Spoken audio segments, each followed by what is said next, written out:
Amadou Mokhtar Kanté imam nga chef religieux buy intervenir ci presse locale bi ci ay question wu société du point de vue théologique ñu xam ne ñu ngi ci weeru koor gi ñu gis ne jigéen ñi dañuy def ay togg yu bëri togg yoo xamante ne sax duñu ko mën a lekk naam ñuy dem ba di ko publier ci réseaux sociaux yi loolu ban jàngat la ci lislaam am. bismillahi rahmaani rahim alhamdulillahi rabbil alamin wasalaatu wasalaamu ala almabuusi rahmatan lil alamin muhammadin al amin wa ala alihi wa sahbihi ajmain soxna Maguette Sow maa ngi tàmbalee di la tatagal di la dalal di ci sawar lool fii ci Point E yéen ak équipe bu xalima.com bi yëpp Tidiane Dia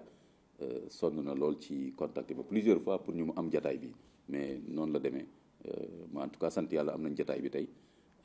maa ngi nuyu aussi sa caméraman Pape Diokou donc di ñaan li ngeen di liggéey au niveau de xalima.com borom bi def ci tawfiq réussite au-delà même de vos attentes alors di baalu àq ñëpp di baalu àq ñëpp léegi soxna Maguette question bi nga ma posé c'est très très intéressant pourquoi parce que d'abord balaa may ñëw sax ci loolu nga wax ne moom la jigéen ñi di def ma togg yooyu ak di ko publicité mooy déjà damay commencer ci def li ñu war a def mooy rendre hommage jigéen yi jigéenu jullit yi en général et jigéenu Sénégal en particulier ci lépp mën nga wax du ma ne sax ci lu bari ci lépp ndax seen taxawaay ci njaboot ni mel ak société bi rawatina ci weeru koor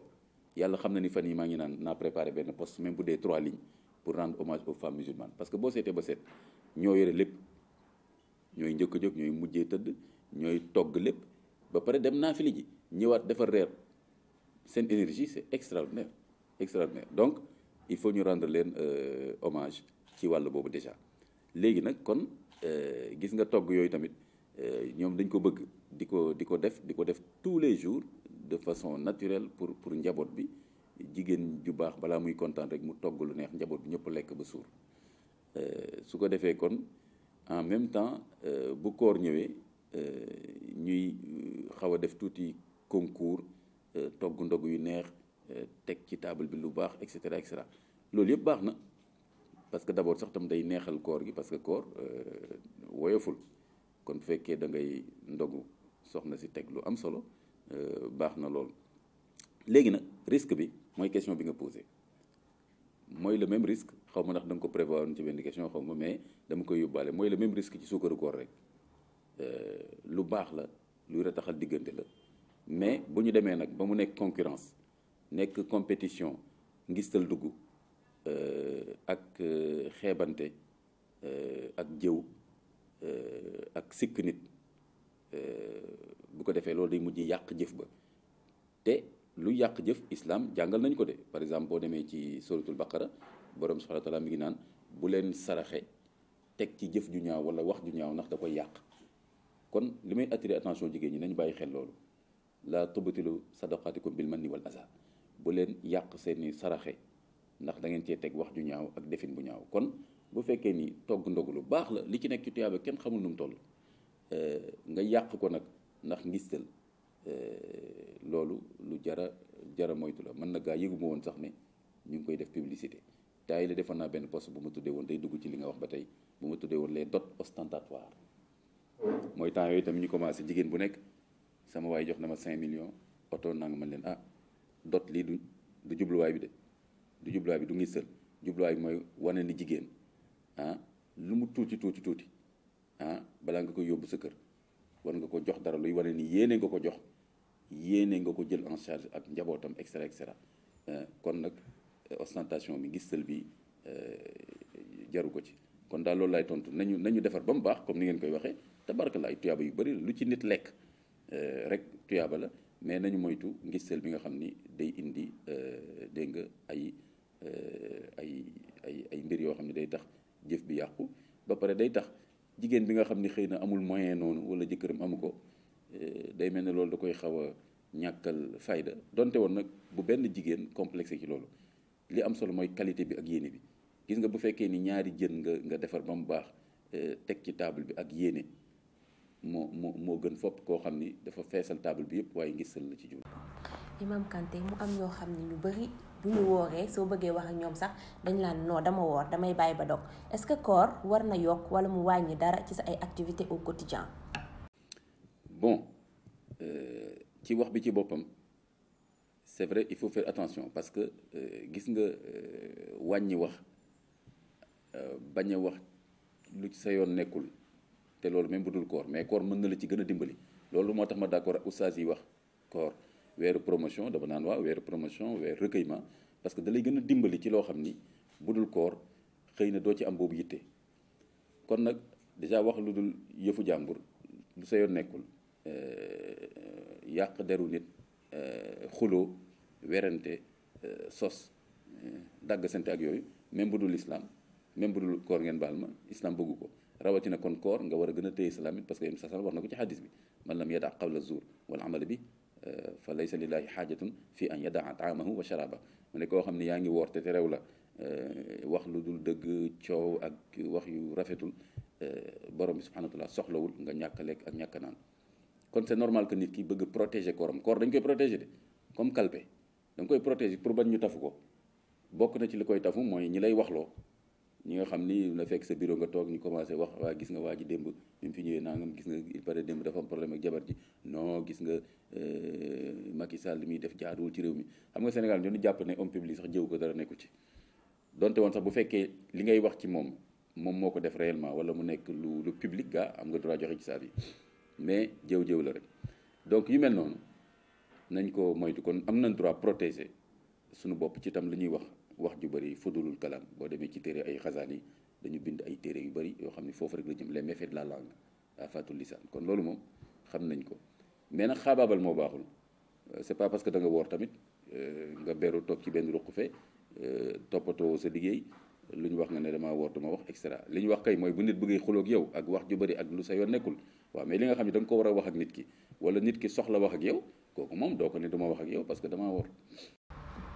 nga bind benn livre ñu tuddee ko astronomie et charia la Oumra peut-elle guérir de ses malaises la Oumma peut-elle guérir de ses malaises de lune mu am ay problématique u croissant lunaire yu ñu ci yëkkati yu am solo temps yi ñu gis ne Sénégal croissant lunaire bi indi na fi coow lu bëri loolu ban jàngat la ci Imam Kanté am. waaw xam nga livre bi mi ngi nii da nga ko tudd rek ma génne ko sama bibliothèque mi ngi nii 2016 laa ko bindoon tey on est en 2021 te mën nga wax ni presque 5 ans avant maa ngi ci doon réfléchir donc ça fait presque 10 ans may xalaat ci sujet bi donc loolu maa ngi koy waxaale mes neveux mes nièces et cetera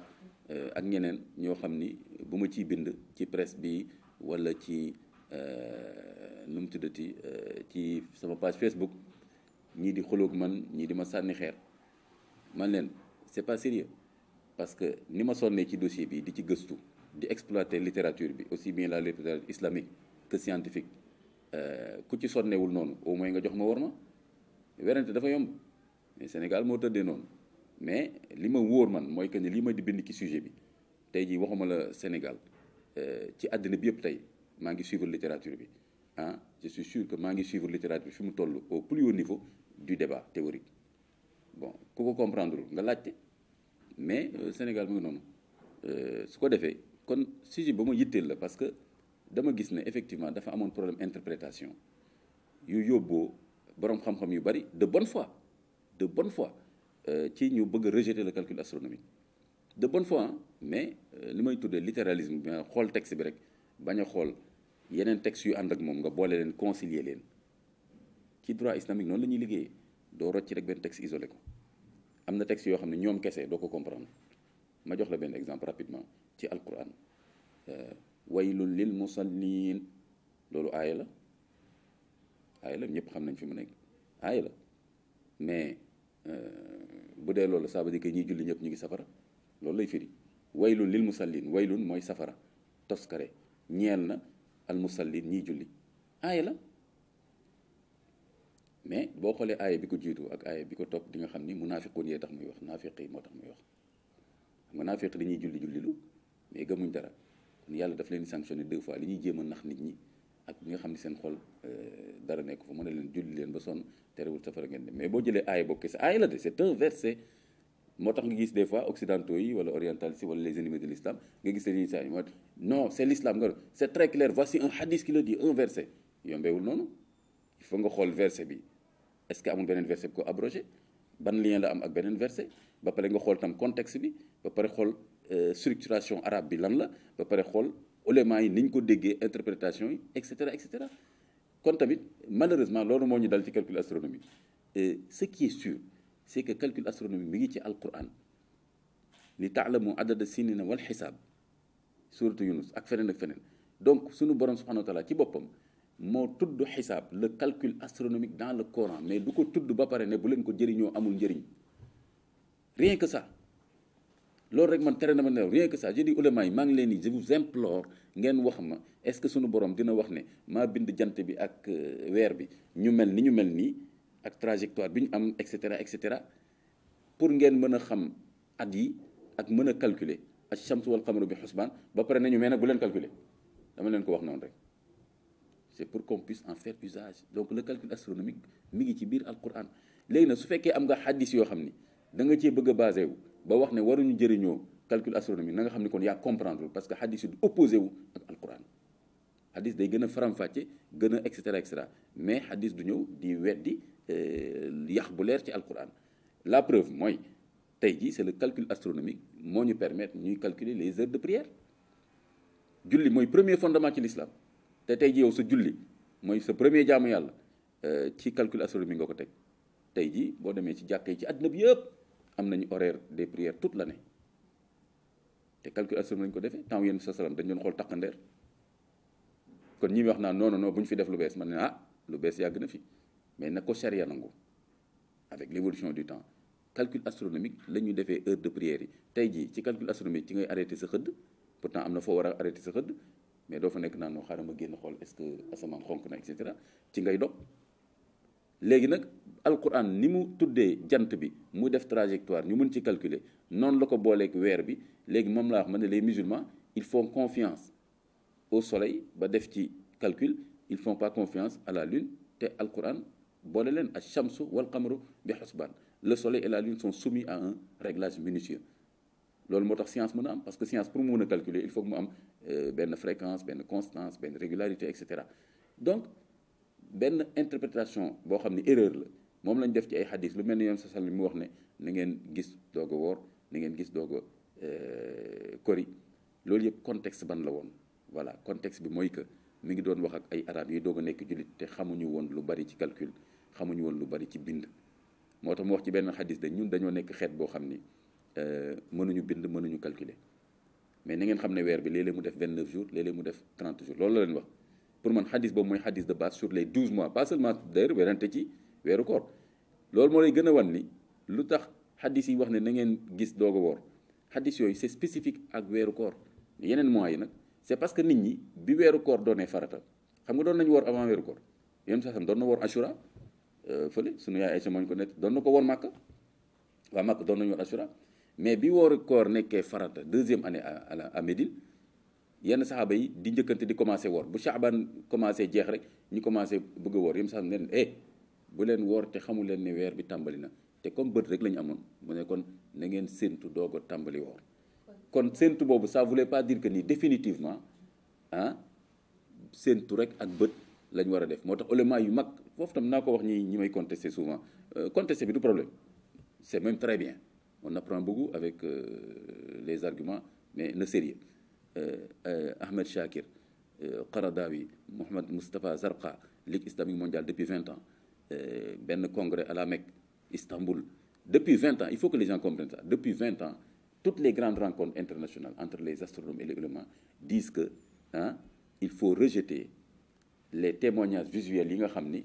dafay weddante avec les données du calcul astronomique kon kay loolu du waxu Imam Kanté débat théorique bi foofu la toll et je suis sûr que ça va venir petit à petit.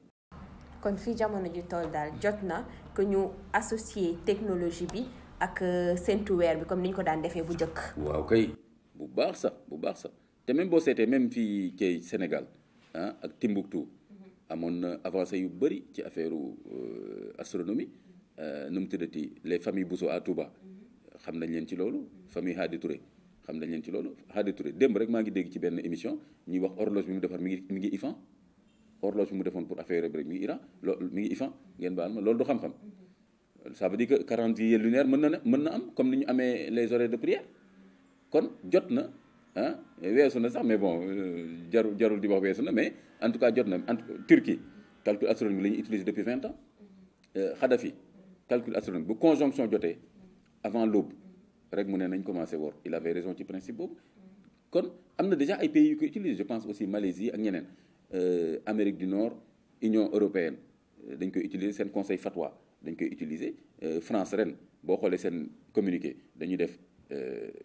jour début bi du ma wax jour bi parce que damay bañ ñu jàpp ne dama gëm ne jour boobu la et cetera mais jour début bi dañ ko def ak jour Korité def communiqué bi fi nekk nii jour boobu lañ commencé xaaruñu weer bi de avant ça ñoom dañu doon amutee comme ñun Sénégal comme ñun mais bii pas léegi depuis dañuy génnee communiqué daal ne wéy le temps la ñuy commencé le temps la ñuy wari comme ça en plus loolu daf leen arrangé sur le plan administratif parce que pays européens yi comme minorité musulmane ñoo fa nekk daf leen di permettre gouvernement bi day soxla seen date parce que foofu noonu mënuloo am ñaari date ci benn fête benn pays européen loo ko nangul ñoom ils sont organisés ñun mën nañ def 3 fêtes et cetera mais foofu donc gouvernement bi dafay laaj communauté musulmane bi d'accord ban jour mooy seen fête mais duñ ko ne non ñun ñett lañu déedéet daf naan fête comme ça ku mun na soit mu def ko férié soit ñu may permission jullit yi ñu mën a dem def seen fête donc moo tax ñoom en même temps dafa am avantage administratif pour ñoom te même pour Sénégal man loolu mooy sama point de vue je me dis que mais un pays ça se gouverne correctement donc état bi même bu fekkee ni du imposer communauté religieuse dara ci wàllu diine mais aussi sur le territoire national il doit y avoir une cohérence et une administration des fêtes te fête benn jour la war a doon en tout cas bu dee benn jour la war a nekk comme Tabaski Korité benn jour kon l'état doit dire à la communauté musulmane organisez-vous pour me donner un calendrier avec des dates ma xam ne yooyu mooy seen date on prend les dispositions administratives. coow li succession imam Ahmed Iyane Thiam ban jàngat nga ci am. jàngat bu triste d'abord parce que quoi qu'on dise wanewul xar kanam bu rafet ci l'islam ci communauté musulmane bi de façon générale te man yàgg naa ko rëccu te jàppuma ni lu woyof la parce que islam ni mu amee doole Sénégal borom xam-xam yi ni ñu fi bëree et tout ñuy feeñal lu mel nii devant le monde entier am ay 3 tendances ay 3 coordonnateurs ñëpp toog ci table bi ku nekk wane ni foog ma wax et cetera rafetul te islam bëggeewu ko noonu yéen bi salaam même bu ñetti nit àndoon wala sax ba ñaari nit daan na kenn ki nekk amiru keneen ki pour bañ bu ngeen demee ba mu yàgg nii ku nekk ne lii ku nekk ne lii kon islam dafa mës a reconnaître ne day am benn autorité kon mais nag rëccu je m'excuse peut-être ñi nga xam ne suñ ko déggee mën na leen peut-être xaw a choqué mais en réalité bettuma parce que commission boobu man liggéey naa ci man sama bopp dem naa ba ci Iyane Thiam sama livre bi nii retracé naa si historique Konako mi ngi ci biir te boobu dama dem ba këram mu jox ma document yëpp ma liggéey ci proposé ko benn séminaire technique dans les années je pense 2000 ça fait peut-être ay 5 ans yooyu ba ñu dem institut islamique man maa bind ak sama loxo les termes de référence du séminaire dem Iba Der Thiam woo ko tous les grands intellectuels même ñi dul oustaz mën na leen kaay leen ci ngeen bokk c'était la première fois ma demandé Iyane Thiam na invité ASPA ñoom Maram Kayre ak sax nee na leen ANACIM parce que ciel dégagé ak yooyu ñoom dañ ci am njëriñ la fédération des maîtres coraniques ma ne ko invité leen parce que ñooñu ils sont partout au Sénégal ñu def séminaire bi ñu demee ba nga xam ni même xaalisu séminaire bi mën naa wax ni 70% man maa ko wayaan fii ci paa yi nekk fii il y a 5 ans à peu près séminaire boobu ñu defoon institut islamique bi ñu waree def deuxième séminaire li ñu jëlee woon ci premier séminaire bi mooy maintenant ñu refonder commission bi comme ça mu gën a représentatif ba pare mu am méthode rigoureuse de travail dégg nga am siège dégg nga ba pare am mode d'observation bu technique bu scientifique waxuñu éliminer gis bi de mais gën ko organiser mais soxna si je donne un exemple am na loo xam ne wax bu bëri réglé ko da ngay réeral nit ñi sax da ngay joxe exemple rek dañu gis problème bi jël téléphone toog allo woote leen ku gis weer na nga woote allo yow la kan man la Ablaye Ndiaye foo nekk noonu maa ngi Kédougou gis naa weer bi sànq aha d'accord demal wax ko préfet wala gouverneur noté nañ ko est-ce que loolu mën nañ ci valider information Ablaye Ndiaye boobu yow mën nga nekk Dakar da nga xam kan la mais donc il faut pouvoir valider la collecte d'informations mais man quelque part je me dis lu ci yoonu préfet bi ak gouverneur bi musulmans yi mënuñ organiser au plan local am na ci Sénégal fu amul daara alquran wala jàkk imaamu jàkk jooju mënul nekk l'observateur nga xam ni kii ku julli di wóolu mu leen di jàngal alquran seen njaboot di leen jiite chaque jour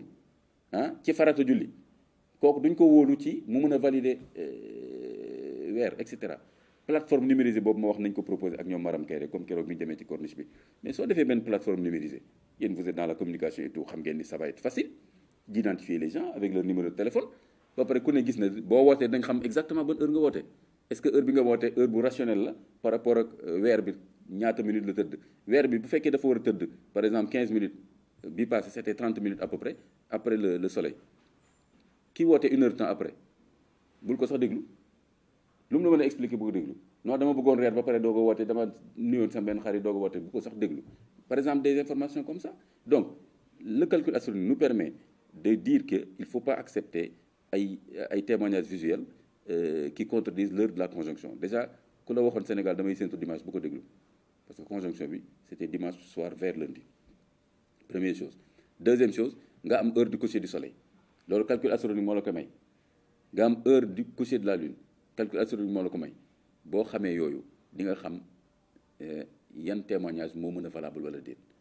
Donc plus maintenant le fait de former des observateurs observation du ay caaxaan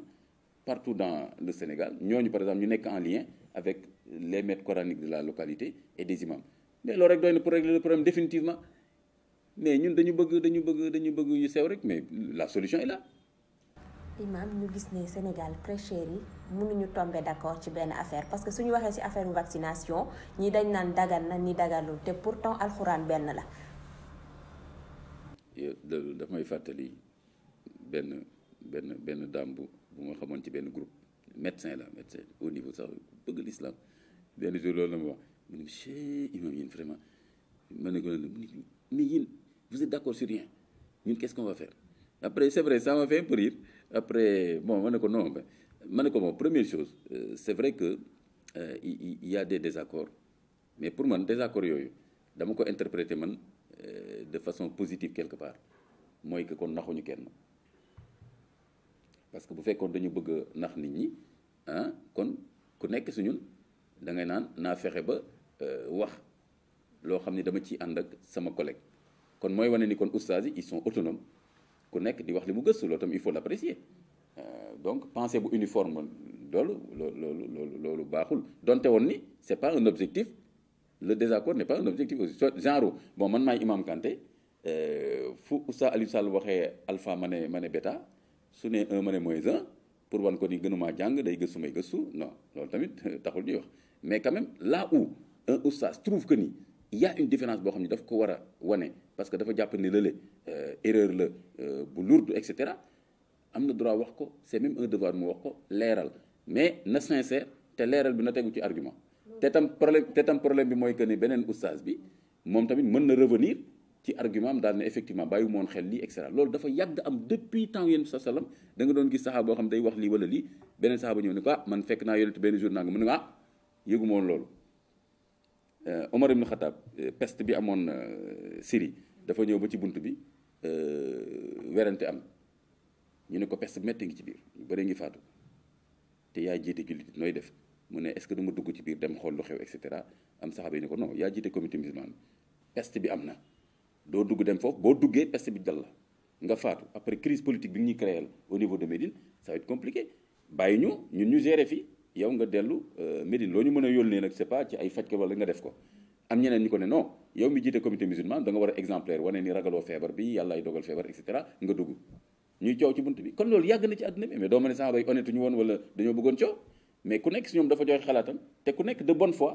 yaa ngi jàpp ne loo xam ni ku jiite loolu nga war a def. pour yow vaccination day yàqu koor wala yàqul koor. parce que donc parce que su ma defee commentaire boobu c'est que day permettre nit ñi comprendre xam nga Sénégal moom compréhension mooy seen problème daanaka du ñu bàyyi nga daaneel wax du ñu lire sa poste ba mu jeex voilà léegi Umar ne leen léegi kon damay dem dégg benn saxaaba ñëw. naa lu ngeen di wax ñu ne ko mu ne déggoon naa yonent bi ne fu peste am ña fa nekk buñ génn ñu nekkul foofu ci gox bu mu dugg naa bon gis nga kon loolu yàgg na am boo demee ci téere fiq yi day amay wute pourquoi mu am ñeenti mazhab fekkoon imam Malik li muy wax moom la Abu Hanifa wax lu tax muy am ñeenti mazhab te benn jullit dingatul le fait que ñeenti mazhab am kon loolu quelque part c'est pas un problème mais aussi c'est pas un objectif maintenant bon question bu nekk rek yow miy déglu aussi déglul oustaz bi argument yi mu wax nga jël li la gën a convaincre te bañ a dingat keneen ki parce que yow fekkee ne amuloo niveau ba mën a xam ku nekk ni mu argumenté fi mu ko teg te loolu niveau la laaj de moytu leen werante yi gars yi di werante ci page Facebook yooyu ñooñu dañoo xam fiq koo fi wax mu ne jàng naa fiq nga ne ko loo jàng mu ne Laxdari un manuel de quelques pages yoo xam ni boo jóbee ci julli nii loolu la ñuy tuddee droit islamique c'est un patrimoine de 1400 ans nekk ci université yi question bu nekk laa la wax ndox bu sell 12 volumes lan mooy ndox bu sell pour jàpp waxuma la nag ay question divorce ak ay pouvoir politique ak nangam nag Sénégal yi xamuñu loolu ñoo droit islamique man jàng naa asma wi Laxdari nangam nag gis nga kon question yooyu noonu la sérieux su fekkee ni su fekkee da ngeen laajte benn question déglu leen bu fekkee ni oustaz bi wax na li la gën a convaincre nga jël ko bañ a dingat kale yow xam nga lu tax yow man xiyaama tu es protégé xam nga lu tax toppoo sa bànneexu bakkan loolu laay wax la masse li ngeen mënul lijjanti en tant que masse toppal li nga xam ni dal na sa xel comme ça toppoo sa bànneexu bakkan mais xam nga tey su fekkoon yow yaa jékki-jékki rek daal ne bon man heure ma neex ma vacciné wala vacciné mu subhanallah kon seetaan dina la fooyee sa diine parce que sa bànneexu bakkan nga ko teg lu tax nga ne du ma vacciné wu foo ko teg te yow mënoo lijjanti benn aaya génne ko wala benn xadis ba am atte bi kon da ngay nangu cëru ñi mën a lijjanti atte bi te nag ma wax la aussi benn affaire soxna Maguette ñi mën a lijjanti atte bi ça ne s'improvise pas Sénégal da nga gis benn problème am ñëpp nekk oustaz comme ni ñu koy waxee football ñëpp nekk entraîneur c'est pas sur une question que quelqu'un devient faqih faqih kooku dafa nekk background am nekk métier am liggéeyam muy gëstu tout le temps en dehors de weeru koor ak vaccination muy bind di ci xalaat di def ay émission jour boobu ñu laaj ko ci loolu mu wax beneen waay boo xam ni mosoo koo dégg mu wax ci fiqh lenn lu gën a ndaw parce que du mbiram ñu bëgg comparer kooku li mu wax ak oustaz bay wala imam bale li mu wax loolu déjà problème la te loolu duñ ko nangu ci benn métier beneen métier boo fi jël doo nangu loolu te gis nga ma wax la aussi par exemple jëlal affaire Covid bi ça permet de clarifier les choses affaire Covid bi il y avait des divergences entre les médecins et les biologistes est-ce que tax na kenn dingat xam-xam bi ci boppam mais c'est parce que y avait des intérêts ak des tempéraments différents raw li mu doon wax bokkul ak yeneen virologue te gënu leen a jàng donc loolu tam dañ nangul oustaz yi tamit le fait que seen trajectoire seen tempérament ak contexte day joué politique yooyu yëpp day am influence mën na ci am mais donc par exemple question vaccination man li dal sama xel ci gëstu yi ma ci def te c'est koy li ma la wax c'est pas la première fois affaire vaccination les oulémas musulmans wax na ci depuis yàgg na y a des colloques spécifiques qui se font sur des questions ay greffe d'organes ay procréation assistée yooyu oulémas yi dañ ci def ay congrès mondiaux xam nga nu ñu koy defee pour wane rek rapidement rek rigueur bi comme ça yéen seen document bi ça va permettre à beaucoup de gens de comprendre alors le colloque yi xam nga nu ñu koy defee dañuy jël thème bi préparer ko presque pendant 1 an yónnee sujet bi les plus grands oulémas yu ñu xam ci monde bi dans les universités même dans les circuits ce qu'on appelle informel c'est-à-dire oulémas yi nga xam ni jànguñu suite comme université ñi def master comme yi xew léegi nii ñaari yëpp baax na léegi ñu yónnee leen sujet bi ne képp koo xam ni am nga ci gëstu na nga ko def nga bind ko nga envoyé ko boo ko envoyé comité de lecture bi nekk foofu ñu defaat choix ba retenir les meilleurs papiers comité boobu xam ne lii moom tegu na ci fiqh bu wér mën na nekk base de discussion ñu doog a convoqué colloque bi ñooñu ñëw ñu doog a discuter waat doog a génne ay résolution loolu du ay jaaxal te colloque yooyu dañuy wax ci yooyu yëpp nii donc fi mu nekk nii vaccination dañu ne li nga xam ni jaarul ci sa gémmiñ wala sa bakkan wala fi ngay demee wanag partie de l'anus ngeen baal ma wax bi xam nga loolu kon day dugg ci biir mbàq lu dul loolu dogul koor ñaareel ba li nga xam ni dafay dugg ci biir yaramu nit ki te jaarul ci yooyu ma la wax ba pare nekkul loo xam ni mën nañ ko jox àtte lekk ak naan loolu yàqul koor loolu moo tax ulama yi ne la lu mel ne perfusion boo xam ni day indi suukar xam na kon kooku alimentation la kooku doo ko boole koor buñ la waree perfuser bul woor après nga fay mais loo xam ni intramusculaire la fii ba pare du la jox loo xam ni mën nañ ko tuddee lekk ak naan boroom xam-xam yi dañ naan loolu mën nga ko def du yàq sa koor malgré ça ma rajouté ci benn affaire malgré ça ñi nga xam ne dañu am scrupule ba jàpp ne woy non wóorul nangam ma ne mais amul problème mais bul fi indi benn fitna di coow koy xulul loolu mooy li ulama yi def seen rôle la seen devoir la ñu joxe àtte ki nga xam ni nag wóoluwoo loolu bul indi benn coow bul dem vacciné wu wala boog nga vacciné wu dog après koor gi nga fay bu fekkee avis bi doy la mais avis bi moom sur le plan scientifique c'est très clair et net te man li ma lay recommander mooy nga vacciné wu te xam ne sa koor dogul wala boog nga jàpp ne sa koor dafa dog nga dem vacciné wu quand même te fay après. Pourquoi? Parce que vaccin bi day sauver sa santé. ñu ngi lay jaajëfal imam, lan ngay tàggatoo mbokku internetu xalima yi. may tàggatoo rek mooy di leen encourager seen liggéey au niveau de xalima.com. borom mi defal leen tawfiq, seen objectif yi ngeen am yéen a ko xam, yàlla na ci yàlla def tawfiq. Tant que objectif bu defar la, bu dee objectif bu jaxase dëkk beeg yooyu moom du ma ci ñaan, mais je vous fais confiance. Yàlla may leen les moyens ak imagination ak xel. Xam nga on est dans un monde maintenant d'idées. Ngeen am idée yu baax, am tam idée lu mu baax baax tam te amoo moyen du dem. Yàlla defal leen moyens yi ngeen soxla ci àddina bi yëpp ba ngeen mën a def seen liggéey de façon très professionnelle. Loolu laa leen di souhaité, di leen ñaanal tawfiq. Je reste à votre disposition heure boo demee nii. Damay wax ne on est des partenaires tout le temps. Ñun dafa am discours boo xam ni tey jii am na lu ma fi wax loo xam ni je crois que depuis début koor gi waxuma ko, donc bi ngeen ñëwee laa ko wax. Donc ku nekk ak sa wërsëg ci sa vidéo. Donc mais lii ma wax tamit su ngeen ñëwuloon ak seen moyen du ma ko wax, kon du jàll. On est des partenaires, kon nañ joxante cër, jàppalante. Donc bon courage. Maa ngi nuyu ñëpp ñi nga xam ni kon ñu ngi suivre xalima.com di leen wax à la prochaine incha allahu taala.